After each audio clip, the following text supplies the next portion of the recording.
Assalamualaikum warahmatullahi wabarakatuh. Teman-teman, selamat datang kembali di Warung Kopi Kripto Tarakan Pesan FX. Sebelumnya saya ucapkan terima kasih pada teman-teman yang sampai hari ini masih setia menemani nongkrong sambil ngopi di Warung Kopi Kripto Tarakan Pesan FX.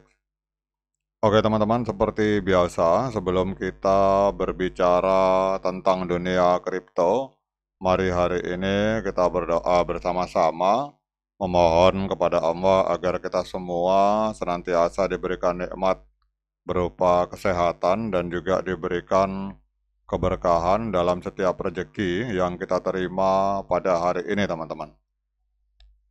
Kemudian bagi yang belum bergabung bersama grup Telegram Tarakan Pesan Free Airdrop, saya mengundang teman-teman untuk bergabung dalam grup Telegram ini. Jadi di sini kita akan membahas tentang bagaimana cara menciptakan peluang keuntungan di dunia kripto cukup hanya dengan bermodalkan handphone dan internet, teman-teman. Jadi untuk linknya akan saya letakkan pada deskripsi yang ada di video ini.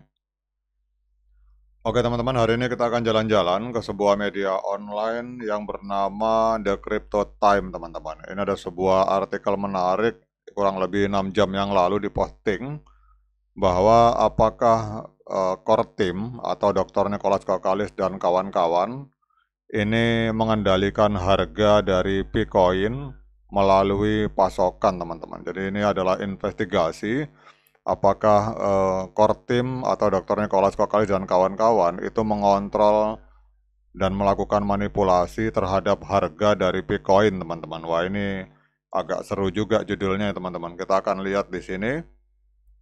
Jadi kalau kita lihat di sini, dalam paragraf pertama dijelaskan bahwa sejak peluncuran Mainnet Pi Network telah muncul banyak spekulasi mengenai potensi sebenarnya dari token asli mereka, yaitu token Pi.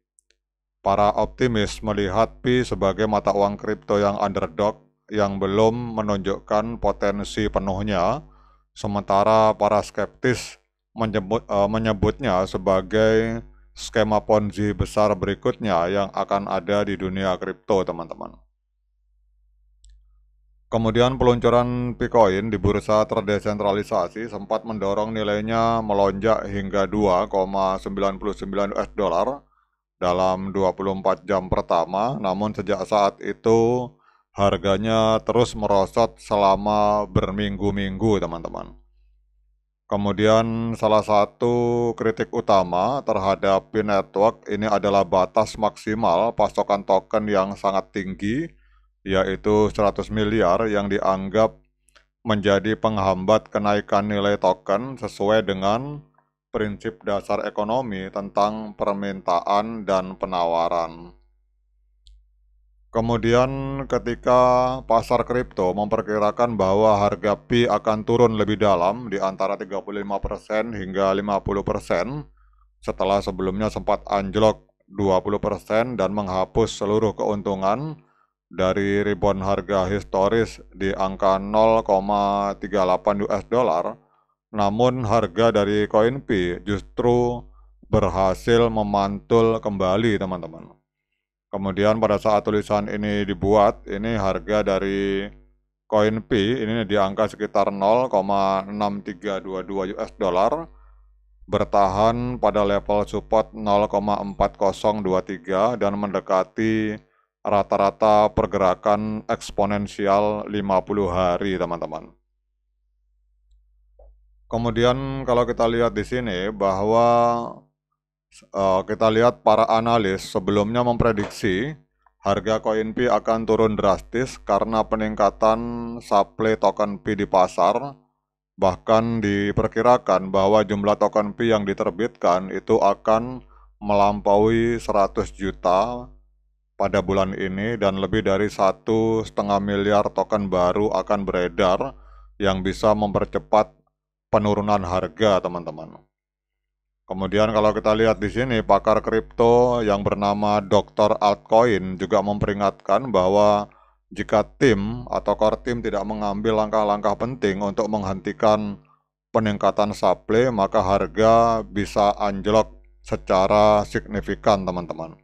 Bahkan dia menyatakan di sini bahwa kecuali Picor Team menerapkan langkah-langkah untuk menstabilkan harga, maka kita akan melihat harga Pi turun ke sekitar 0,3 US dollar dalam beberapa bulan ke depan sebelum kemungkinan pulih mulai akhir Agustus 2025. Ini pendapat dari Dr. Altcoin, teman-teman.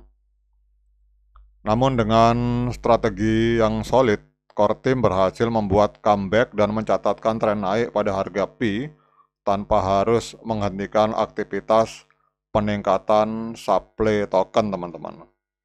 Nah, kemudian yang menarik, ini tidak sesuai dengan logika dasar ekonomi permintaan dan penawaran. Biasanya ketika pasokan token meningkat, harga akan menghadapi tekanan turun dan demikian pula sebaliknya. Namun dalam kasus Pi, justru yang terjadi adalah hal yang sebaliknya, teman-teman. Jadi momentum penurunan berhenti dan minat beli meningkat. Nah, pertanyaannya kenapa dan bagaimana hal tersebut bisa terjadi, teman-teman? Jadi melibatkan kombinasi dan dinamika pasar, perkembangan proyek, dan sentimen spekulatif dari komunitas. Core Team atau tim inti dari Pi Network nampaknya telah menemukan sebuah solusi yang efektif. Dalam unggahan di platform X, Dr. Altcoin mengungkapkan misteri di balik fenomena ini. Ia menjelaskan bahwa Core Team telah menciptakan sub-wallet baru melalui dompet Pi Foundation dengan alamat ini, teman-teman. Ini alamatnya, teman-teman lihat. Ini dompet ini aktif digunakan untuk membeli token Pi langsung dari bursa terpusat, terutama dari market OKX. Jadi pembelian ini dilakukan secara konsisten untuk menyerap dampak dari token yang baru di-unlock dan masuk ke bursa. Jadi ini adalah analisa dari Dr. Altcoin. Jadi dompet ini, kalau kita lihat dalam laporan ini, telah mentransfer sekitar 39 juta token Pi dalam 3 hari terakhir. Dengan memindahkan token dari bursa ke sub-wallet ini, mereka berhasil mengurangi dampak negatif dari kelebihan pasokan token terhadap harga, teman-teman. Kemudian pada tanggal 19 April, kalau kita lihat di sini, bentar kita cek, teman-teman.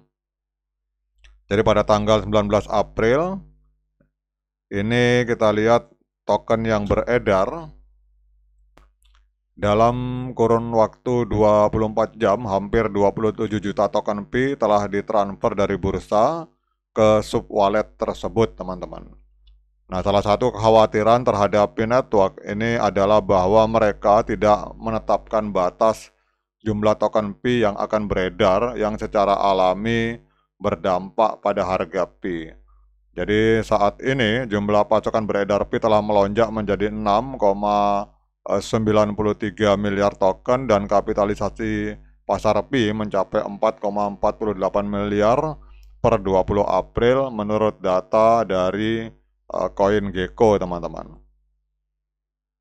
Jadi kesimpulannya adalah, teman-teman, bahwa kesimpulan dari sini, langkah hati-hati ini adalah bagian dari strategi besar dari tim inti Pi Network, dari Core Team, di mana mereka berhasil mengurangi surplus token di pasar dengan membeli kembali token Pi. Jadi strategi ini berhasil menstabilkan harga Pi dan mengurangi tekanan jual yang terlihat jelas pada grafik teknikal token Pi, teman-teman. Namun berapa lama strategi ini bisa terus berjalan, ini masih menjadi pertanyaan besar.